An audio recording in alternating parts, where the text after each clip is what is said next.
اللهم صل على سيدنا محمد يا رب صل وسلم دائما أبدا على حبيبك. الحمدللہ والصلاة والسلام علی رسول اللہ. رحمت عالم صلی اللہ علیہ وآلہ وسلم کی کتاب ہم نے شروع کی تھی.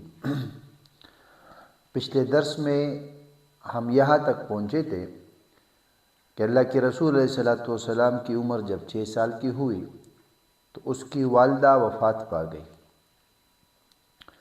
اور ابوا مقام پر بیمار ہو کر وفات پا کر وہاں پر مدفون ہے، وہاں پر دفن ہوئی. جب اللہ کے رسول علیہ السلام کو مکہ لایا گیا تو اللہ کے رسول علیہ السلام کے دادا عبد المطلب، جس کا نام شیبہ تھا، وہ زندہ تھے.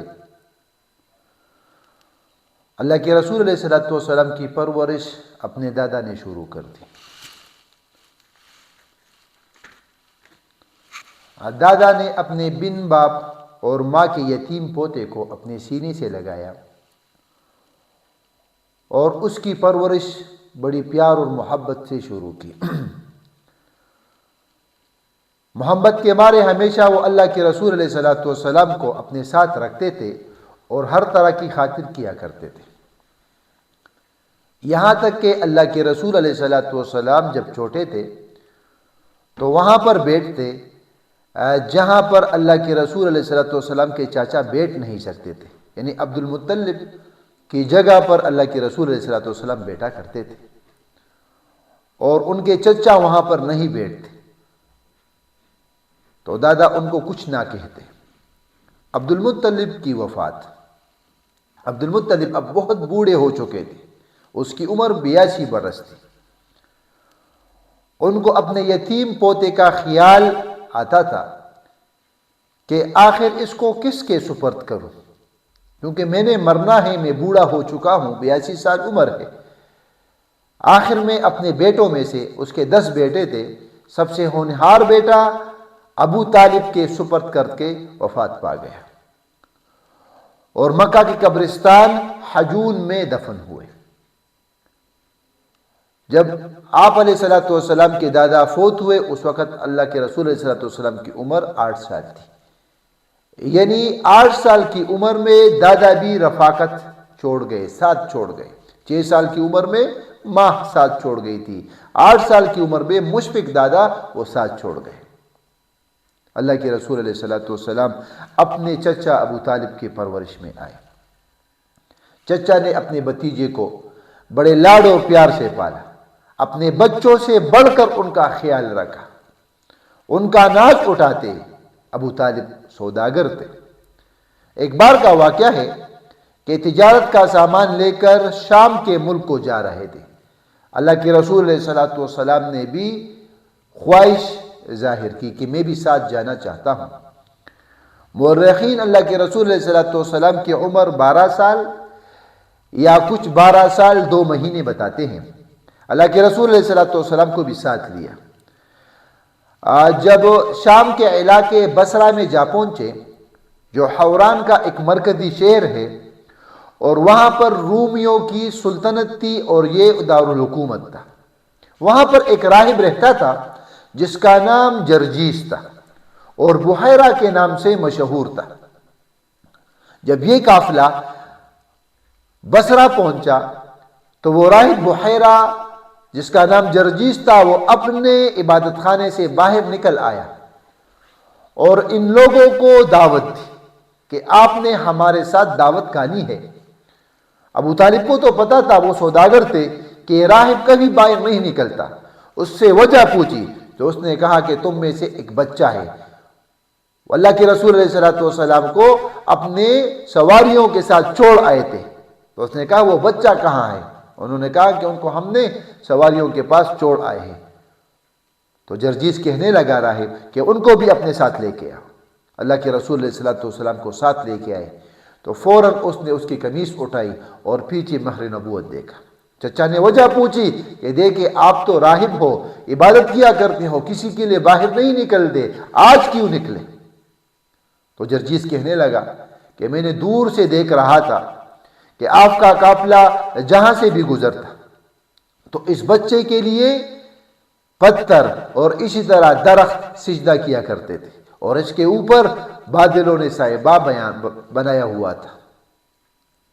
تو یہ پتھر اور اسی طرح درخت سجدہ صرف نبی کے لیے کرتے ہیں اور کسی کے لیے نہیں کرتے۔ اللہ کے رسول علیہ الصلوۃ والسلام کا ایک حدیث بھی ہے کہ اللہ کے رسول علیہ الصلوۃ والسلام نے کہا جب اس کو اللہ کے رسول کو نبوت ملی کہ مجھے وہ جگہ یاد ہے، مکہ کے وہ پتھر، مکہ کے وہ درخت، جب میں راستے سے جایا کرتا تھا تو مجھے سلام کیا کرتے تھے۔ تو راہب کہنے لگا کہ پتھر اور یہ درخت سجدہ صرف اسی کو کرتے ہیں جو نبی ہوتے ہیں، اور پھر میں نے اس کو مہر نبوت سے پہچانا، نبوت کے مہر سے پہچانا جو اللہ کے رسول علیہ الصلوۃ والسلام کے کندھوں کے درمیان میں تھی، پیٹھ پر۔ اور ابو طالب سے کہنے لگے کہ اے ابو طالب اس کو واپس لے جاؤ، اس کو شام نہ لے جانا، کیونکہ یہودیوں کو اگر پتہ چل گیا کہ یہ آخری پیغمبر ہے تو اس کو مار دیں گے، قتل کر دیں گے۔ تو چچا نے وہیں سے اس کو واپس کیا۔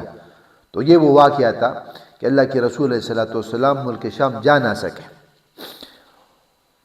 جب اللہ کے رسول علیہ الصلوۃ والسلام وہاں سے لوٹے تو عرب کے دستور کے مطابق اللہ کے رسول علیہ الصلوۃ والسلام نے بکریاں چرائی۔ ایک حدیث میں آتا ہے نبی علیہ الصلوۃ والسلام فرماتے ہیں کوئی بھی پیغمبر ایسا نہیں گزرا کہ اس نے بکریاں نہ چرائی ہوں۔ موسیٰ علیہ الصلوۃ والسلام کے بارے میں آتا ہے، اس طرح عیسیٰ علیہ الصلوۃ والسلام، اس طرح اور پیغمبروں کے بارے میں آتا ہے۔ اس کی بکریوں کے چرانے میں حکمت یہ ہے کہ اللہ رب العالمین احکم الحاکمین ان کو ایک بڑی ذمہ داری دینے والے ہیں، اور بکریوں کو پالنا بہت ہی مشکل ہے۔ ایک ادھر بھاگ رہی ہے تو دوسری ادھر بھاگ رہی ہے، تو انسان کو غصہ آتا ہے، اس سے انسان میں صبر اور تحمل آتا ہے۔ جو لوگ بکریاں پالتے ہیں ان لوگوں میں صبر ہوگا، ان لوگوں میں تحمل ہوگا۔ تو اس کی ایک حکمت یہ ہے۔ تو اللہ کے رسول علیہ الصلوۃ والسلام نے چند کی راتوں پر جب نبوت ان کو ملی تو اللہ کے رسول علیہ الصلوۃ والسلام کہا کرتے تھے کہ میں مکہ والوں کے لیے چند کی راتوں پر بکریاں چرایا کرتا تھا۔ تو اللہ کے رسول علیہ الصلوۃ والسلام بکریاں چراتے تھے۔ عرب میں اس وقت لکھنے پڑھنے کا رواج نہ تھا، اس لیے اللہ کے رسول علیہ الصلوۃ والسلام کو بھی لکھنے پڑھنے کی تعلیم نہیں دی گئی، البتہ اپنے چچا کے ساتھ مل کر کاموں کا تجربہ سیکھتے رہے۔ رفتہ رفتہ اللہ کے رسول علیہ الصلوۃ والسلام جوانی کی عمر کو پہنچے۔ تو یہ تھے ہمارے پیارے محبوب رسول کریم صلی اللہ علیہ وآلہ وسلم کی 6 سال سے لے کر جوانی تک پہنچنے تک کی داستان، کہ 6 سال کی عمر میں ماں چھوڑ گئی ساتھ، 8 سال کی عمر میں مشفق دادا وفات پا گئے، اور اسی طرح جوانی کی عمر تک پہنچے۔ انشاءاللہ اگلے درس میں ہم فجار کی لڑائی میں شرکت نبی علیہ الصلوۃ والسلام کا وہ بیان کریں گے۔ وأقول قولی ھذا استغفر اللہ لی ولکم ولسائر المسلمین۔ دعوت اہل حدیث ٹی وی کی منفرد اسلوب اور مستند معلومات پر مبنی بے شمار دینی اور تعلیمی ویڈیوز دیکھنے کے لیے ہمارا چینل سبسکرائب کیجیے، اور ہماری نئی ویڈیوز سے اپڈیٹ رہنے کے لیے بیل آئیکن پر کلک کیجیے۔